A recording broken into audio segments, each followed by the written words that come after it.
Welcome to Second Take, the show that focuses on the issues behind the news.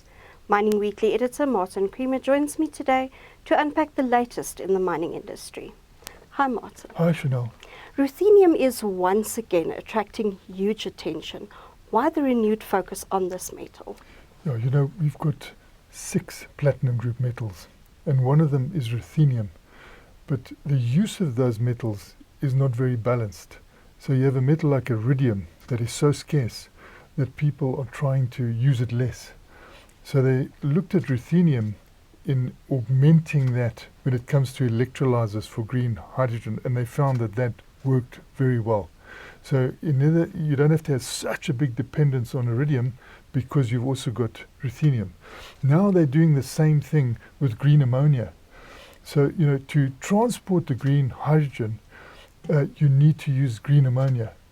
When you use that green ammonia, you've then got to get the green hydrogen back. And now ruthenium is seen as the real candidate to help you do that very efficiently. It's all about lowering costs at the moment. And I think with a lot of the technologies coming through, including artificial intelligence, I think it's going to work. And that's very, very good for South Africa that huge research gets put in by Heraeus of Germany and all other contenders, but it benefits us here in South Africa because we really got to have our platinum group metals demand lifted. A new book highlights how water can be an alternative source of power and how that power can be used for stope machines. We used to have a lot of research being done here. We used to have what we called the Chamber of Mines Research Organization. And even some of the people who worked for us early, they came from the Chamber of Mines Research Organization. It was called COMRO. But what happened, during the 80s and 90s, the condition of the mining industry was not as strong as it was, and the funding was low. So when we went into a new democracy, the feeling was that the mining industry should hand this over to the government and that the government would research us under the CSR. But it never got the same attention that it got when it was solely, under the control of the mining industry.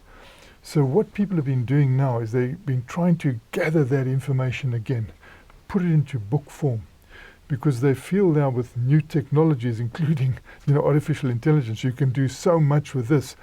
We know that there's a lot of gold still under the ground.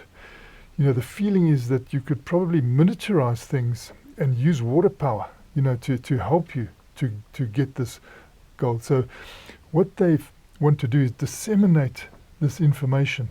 So the book has gone out by the Institute of Mining and Metallurgy. And the hope is that they'll disseminate more information of hydropower. You've got to have this hydropower in mines. They were even thinking in those days of using it for round-the-clock mining. So you wouldn't have that blasting that slows you down, that creates emissions that you don't want. Some mines have gone for it, but very, very few. And what they want to do is show the mining world that there's incredible possibilities here using the water that has to be in the mines anyway, in a whole lot of different applications. The world also has to make sure that it can produce green hydrogen cheap enough to decarbonize optimally. We've got to decarbonize optimally. You can see how we are so behind the program. The Paris Accord, everyone is way behind that. They're all saying, we're not going to achieve the targets. And so what you need to do is to put a whole lot of technologies together, as they emphasized at the Junior Indaba, which was an interesting place to emphasize it, but Wood Mackenzie, coming through from Australia, said, you must use every technology there is. And green hydrogen is getting a lot of focus at the moment. But why it is not as widespread as it should is it's not a green electron, it's a green molecule, so that people feel it coming in a little bit later, not realizing you've got to do these things in parallel. And at the same time, it's quite expensive. So people are looking to getting some sort of subsidization early. We see it in the United States. They're trying to make a situation where for every kilogram you produce, you get a subsidy. The same in Australia. They're looking to $2 per kilogram as a subsidy.